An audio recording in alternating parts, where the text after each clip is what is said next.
Waouh! Juste un mot pour vous dire que c'est juste dingue les paquets d'amour que j'ai reçus à travers tous vos messages.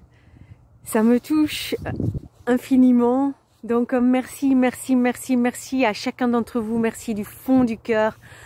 Je voulais vous dire que je parle maintenant, enfin je parle depuis quand même un petit moment, mais c'est parce qu'au départ j'étais incapable de parler puisque bah, je ne pouvais pas faire des phrases, je disais des mots, mais voilà, c'était très compliqué. En plus, après cette injection, j'ai eu qu'une seule dose. Hein.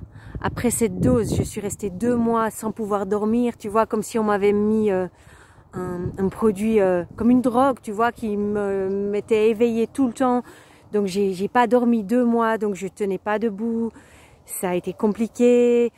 Voilà. Et puis à un moment donné, je me suis dit que je pouvais pas me taire. Parce que si je me taisais, c'est comme si je devenais complice, tu vois, de ce que le gouvernement nous a fait. Et je veux pas être complice de ça. Donc j'ai décidé de prendre mon courage à deux mains et de parler.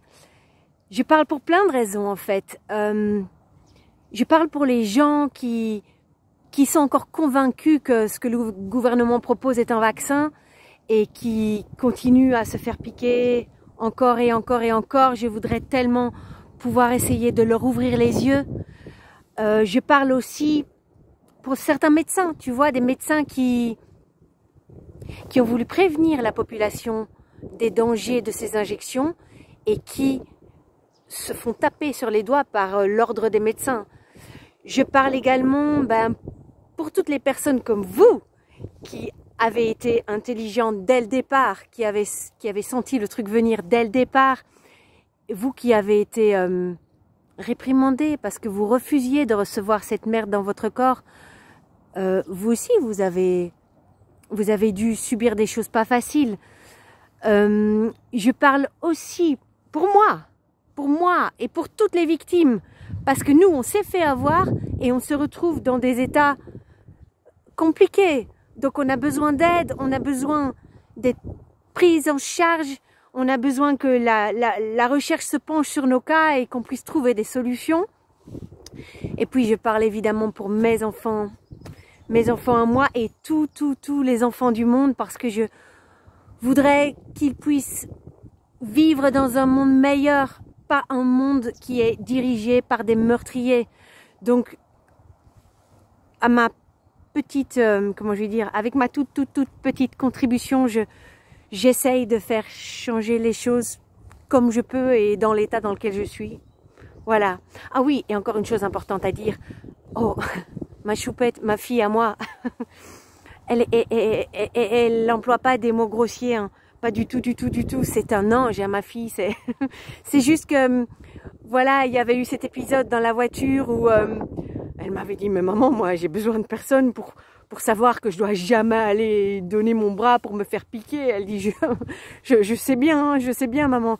Et puis j'ai voulu le tourner en sketch comique, tu vois. J'ai voulu le faire un peu à la Stéphane Cuvelier en y mettant son accent et en le rendant un peu drôle. Mais ma fille, elle est polie, hein. Elle est adorable, hein. Ne vous en faites pas. Voilà, d'ailleurs, c'est elle qui me tient en vie.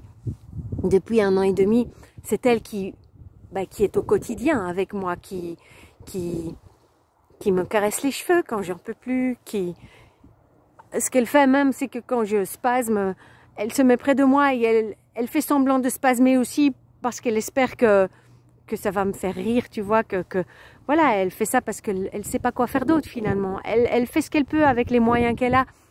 Voilà, donc voilà, je voulais juste vous dire que je vous aime fort et que je remercie Stéphane de m'avoir apporté tout cet amour à travers ces réseaux sociaux. C'est juste énorme, hein.